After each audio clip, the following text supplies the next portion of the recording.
You are 28 years old. You have no teeth. Your back is broken from 14 years of ploughing. And tonight, you will sleep on a bed of straw, surrounded by fleas, next to a goat. This was just another Tuesday in medieval England. Tonight, I am going to walk you through the 3 most brutal parts of a peasant's daily life. What they slept on, what they ate, and what they did instead of bathing. And I promise you, the food is not even the worst part. So settle in. Close your eyes if you like. We are going back to England. The year is 1347. The air smells of wood smoke and livestock. Somewhere in the darkness, a rooster is beginning to stir. Let us begin. The church bells rang at 4 in the morning. That sound was the monastery's call to prayer, and if you lived close enough to hear it, it was often the first thing that broke the silence of the night. You sleep on a straw mattress stuffed into a rough linen sack. Your children are pressed against you for warmth. So is a goat. The straw beneath you is home to fleas and lice that you stopped noticing years ago. The room around you is completely dark. No streetlights, no screens, just the fading glow of last night's fire in the centre of the room. And yes, the fire is in the centre. Most peasant homes were single-room structures with no chimney. Smoke drifted up through the thatched roof. The air inside was always hazy, and lung disease was shockingly common.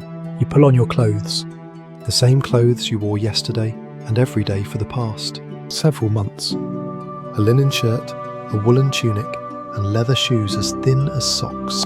You own nothing else. There is no mirror. Your hair has not been washed in weeks. Your teeth, the few that remain, ache constantly. You are 28, but you look 50. You step outside into the cold grey dawn. A muddy track, a dozen thatched cottages, stone church towering above it all. This is your entire world, and today will be exactly like yesterday.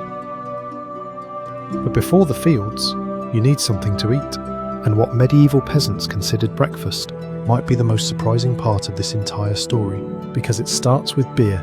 Medieval peasants did not eat breakfast. Not really. The idea of 3 meals a day had not been invented yet. If you ate anything at all in the morning, it was a piece of bread and a cup of ale. Yes, ale in the morning. Even children drank it. This was not because medieval people were alcoholics.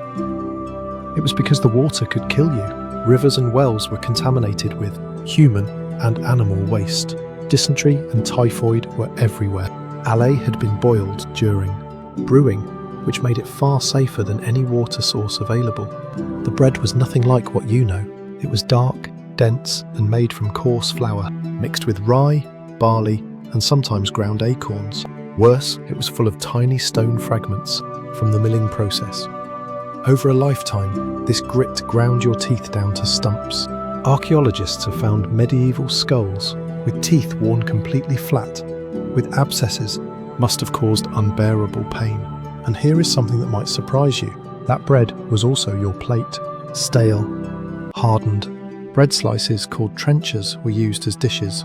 You piled your food on top, and by the end of the meal, the bread had soaked up everything. The rich gave their soggy trenchers to the poor. The poor simply ate theirs. The main meal was pottage, a thick stew of onions, cabbage, peas, and beans simmered over the fire for hours. Some families kept the same pot going for days, adding new ingredients on top of the old. Meat was almost never on the menu. Hunting was reserved for the nobility. A peasant caught poaching a rabbit on the lord's land could lose a hand. You ate with your fingers. For an English peasant, a fork was not even a concept. It would not reach common use in England for another 2.5 centuries. So your teeth are ruined, your food is grey, and your ale is the safest thing you will drink all day.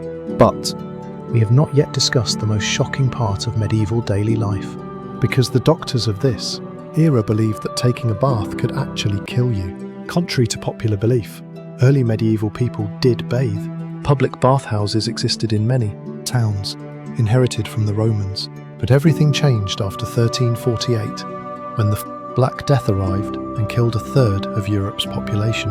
Doctors believed disease spread through foul air called miasma, and they concluded that hot Water opened the pores of the skin, allowing the poison in. Bathing, they warned, was a death sentence. So people stopped. For peasants, this hardly mattered.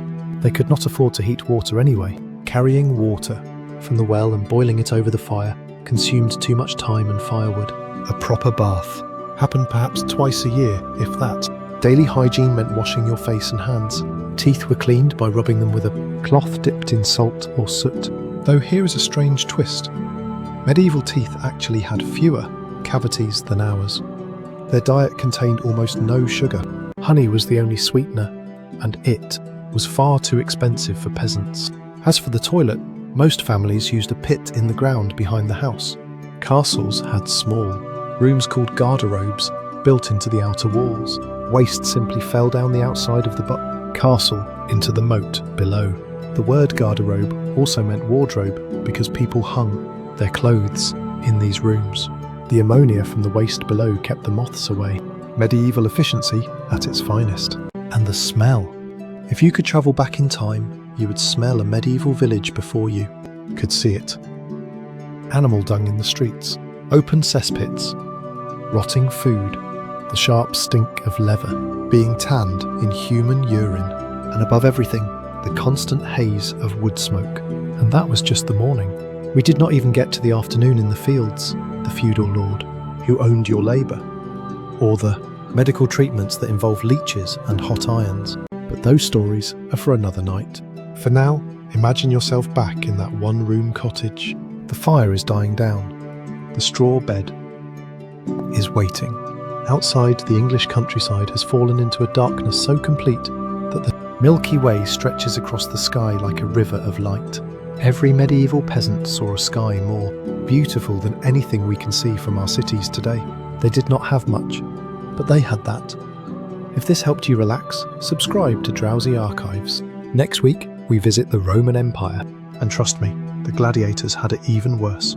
Sleep well, and be grateful for your mattress.